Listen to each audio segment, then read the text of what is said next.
Okay, so here's another video where I'm going to focus on schools. And when I turned the camera on, I guess I thought that like my pimple was going to like suddenly not be there. Anyway, so yeah, my kids go to a Montessori school and we toured three schools, even though there's tons of options. And here's one of the things that is a lot different than our experience with looking for schools in Portugal. So in Portugal, it's a very, and this is just me. This is just me. I'm not like a poli sci major or anything like this. This is just my opinion. Okay, so when you're looking at schools in Portugal, Portugal is a very social country, which is great. But that means that there are a lot of really good public schools, but not so many options for private school outside of Lisbon and Porto. And those schools are, since there's not that many, there's like a huge wait list. They're not too, you can find ones for like $300 or $400, which was kind of the budget that we were looking at. But we were on a wait list for the 2022-23 school year, and we wanted to move in March of 2022. I was not interested at all with homeschooling. That's not my vibe. And so whenever we came here, there were like and in Portugal, it seems like there's a lot less Montessori schools or forest schools, Waldorf schools, a lot just like typical kind of I don't even know the word, like pedagogy. Anyways, so here there were just, because a lot of things are private here. So, private security and private hospitals and like all of this like pay as you go capitalist stuff. There are just so many more private school options and a lot of what do you call it? Bilingual options. So one of the schools that we were interested in was Kent, and it was because it was 350 US dollars per kid. I think maybe it was cheaper for the younger one. It was trilingual, so that was French, Spanish, and English. Half of the day is done in English and half of the day is done in Spanish, and 4 lessons a week are in French, and there's a pool, and but it wasn't like Montessori or anything like that. They used some sort of curriculum. I took a picture. It's like out of California or something like that. There wasn't necessarily anything wrong with the school. I would say that it's not like the building could have used some maintenance, but a lot of buildings in Mexico City could use maintenance.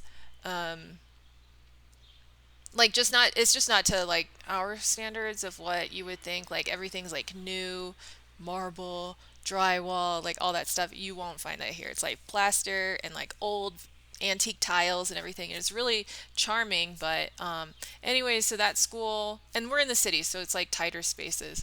That school was fine, but and the price was definitely right. But it wasn't, we weren't looking at living in that area necessarily. So it just happened to be that another school that we found was on the same street as the apartment that we found. And even before I knew about the apartment, I saw this street and I knew that I wanted to live on this street. So it just all worked out very magically. So the school that we go to is a fully Montessori school. Russell, you are in the video, by the way, Russell. Okay. So the school that we go to is a fully Montessori school, which means that there's no homework and there's no testing. In the United States, you still had a lot of like traditional like even the school that my kids went to wasn't like purely Montessori. So that was refreshing, and they have a uniform, but they were like, "Oh yeah, it's like not important right now." Like, because I had asked, "Is there a school uniform?" And they were like, "Yeah, but that's not a priority at this time. So there's no uniform right now." And each classroom has the teacher, the guy or the guide, because they're not called teachers in Montessori, the guide, the assistant, and then one of the assistants in every class speaks English.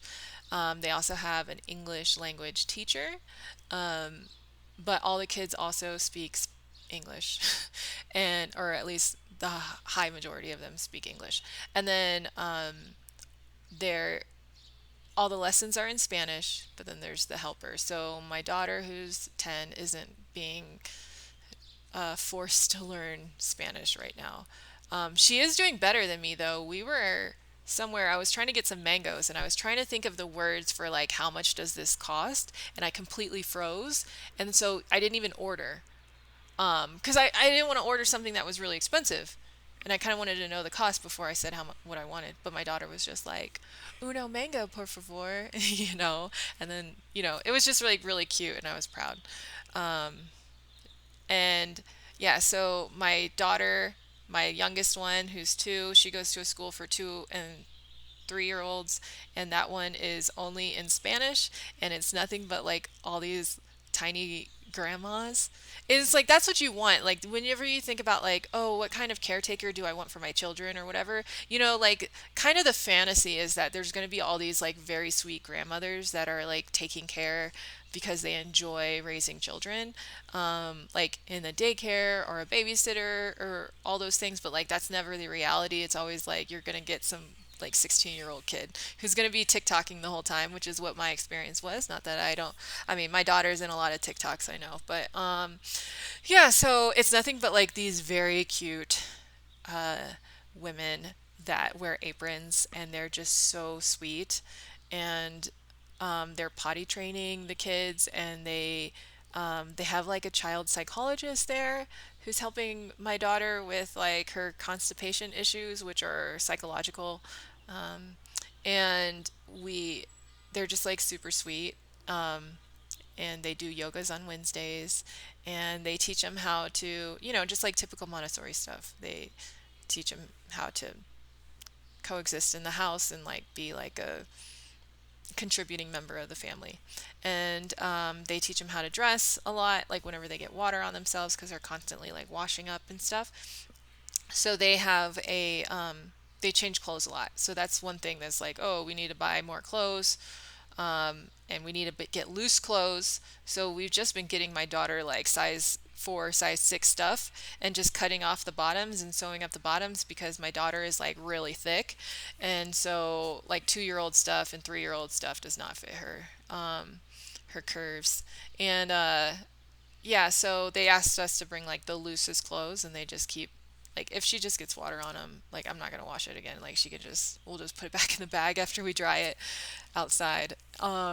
Yeah, so that's 4 hours a day. My other daughter, my older one, it's like her school, I think it's from 4 years old to sixth grade.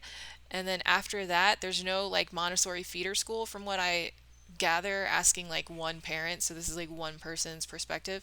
But a lot of people will send their kids to like the American schools or the British schools, which are a lot more expensive. Um, so I don't know. I mean, we'll cross that bridge when we get there. Uh, and then my daughter's school, yeah, it's just like amazing, um, super supportive, and they have like outings that the kids plan. I don't know if they're like now, like whenever you're interviewing, it's a lot of like now versus like before, the pandemic and everything. And so they have like all the schools that we went to, even for the baby's age, they have what do you call them? Like camping trips multiple times a year where they like go, and like there's no parents, like parents can go, but like I don't want to go. So you can chaperone if you wanted to. And then they have trips at the kids' school that they go to now where they plan the outing, they plan the lessons and all of that stuff, and then the guides are just there basically to make sure nobody gets ran over or something like that. But it's all like student driven, which is like a Montessori thing. And so my son went to Montessori school until 8th grade, and then now he is in school on his own online. And so I know from experience that the Montessori model is really good for kids to have like a love of learning and all that stuff. As I get older, like former Tiger mom here, I wanted my kids to become like engineers and doctors and all that stuff. Now I don't even care if they go to school.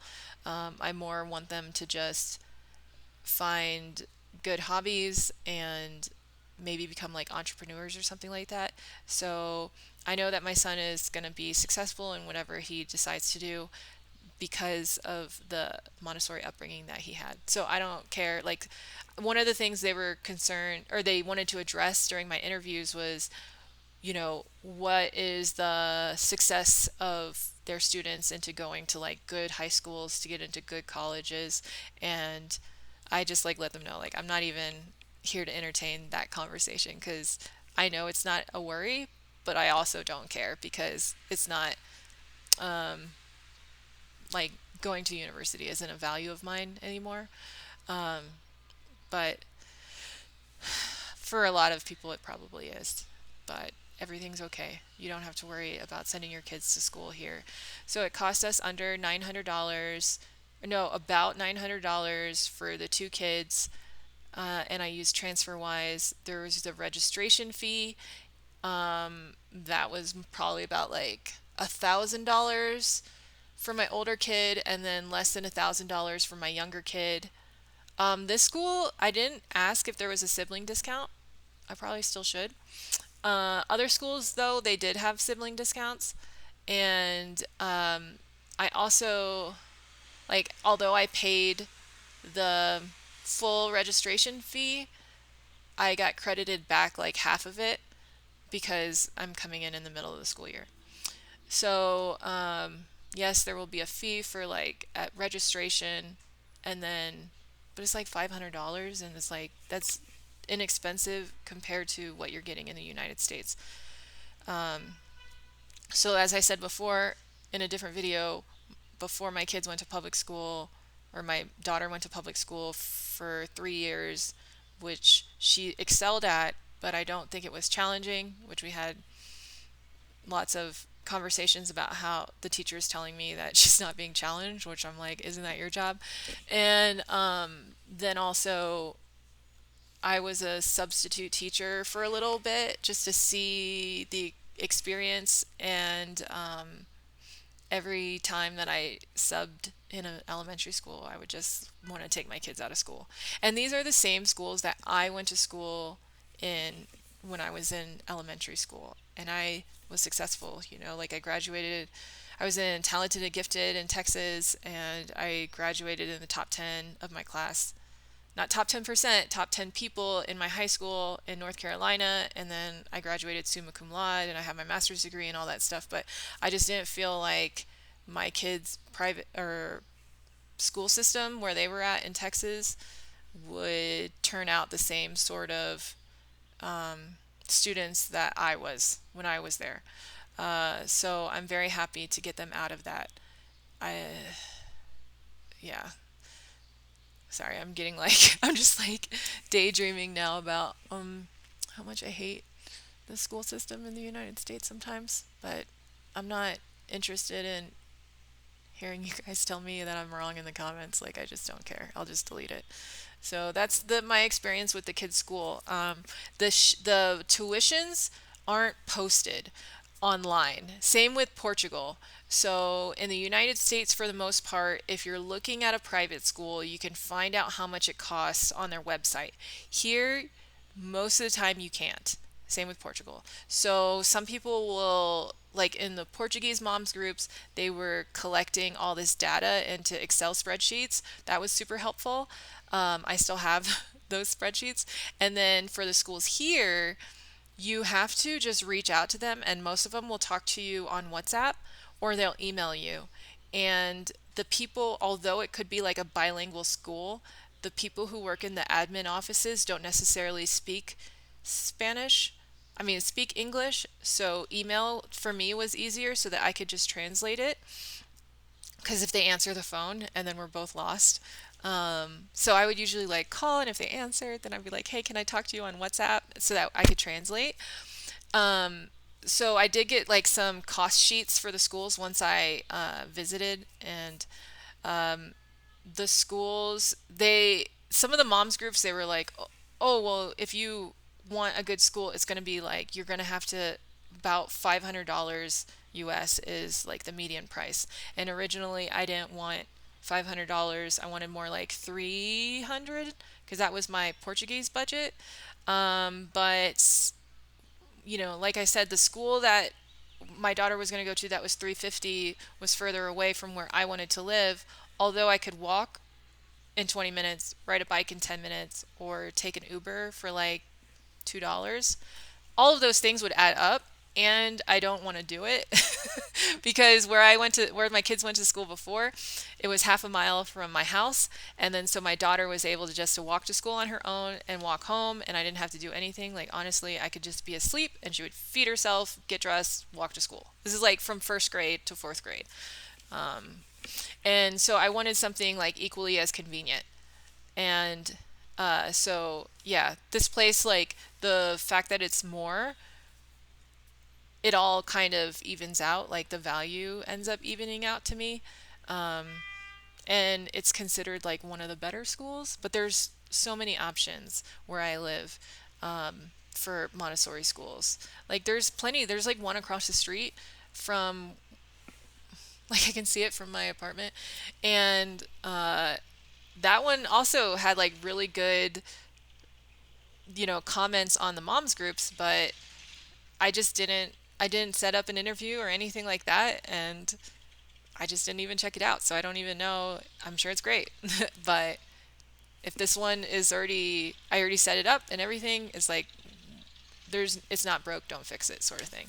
Um, and some schools have, there's like Dutch schools, German schools, Swiss schools, Finnish schools, French schools, Japanese schools.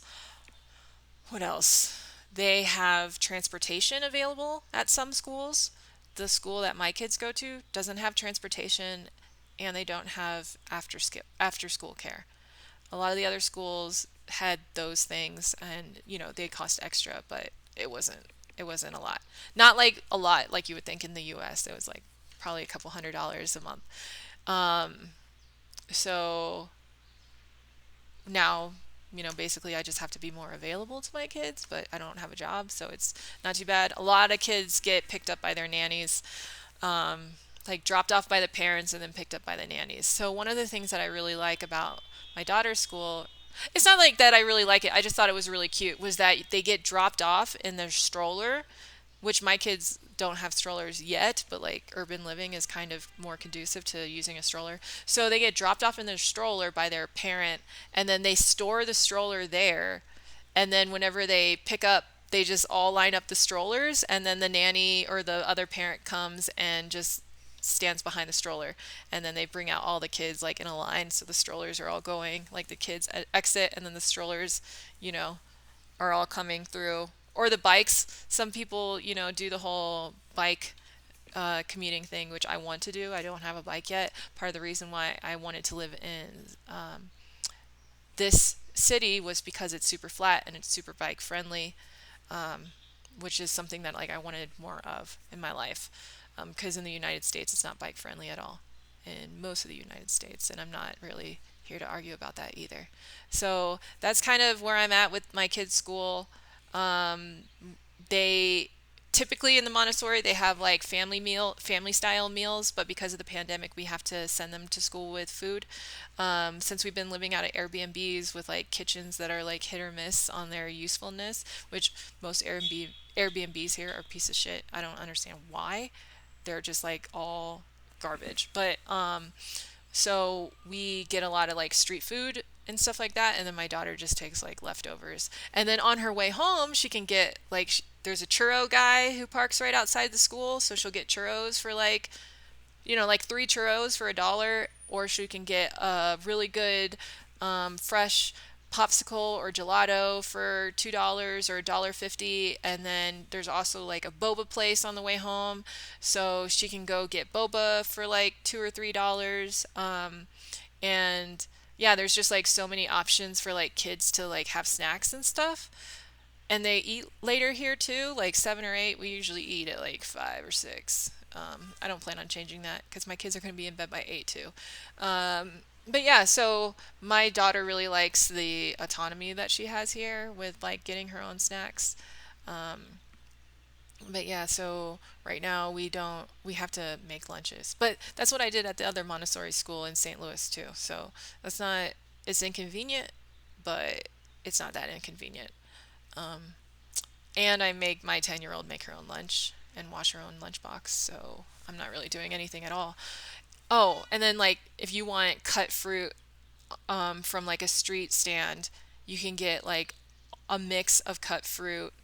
I can't really like a quart maybe of fruit for like $1.50.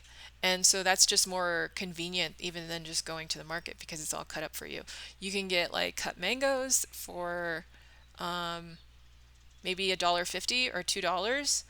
And so we get a lot of that fruit and then send it to they have it as like their after school snack, and then they also take it with them to lunch the next day. And yeah, so it's like fruit, meat, cheese, pasta sometimes. I wanted to originally like have really cute lunches, like bento style lunches, but I realize I'm not that mom. So it's not happening. Yeah. So that's it for the schools. If you have any more questions about schools, let me know and I'll try to address those questions.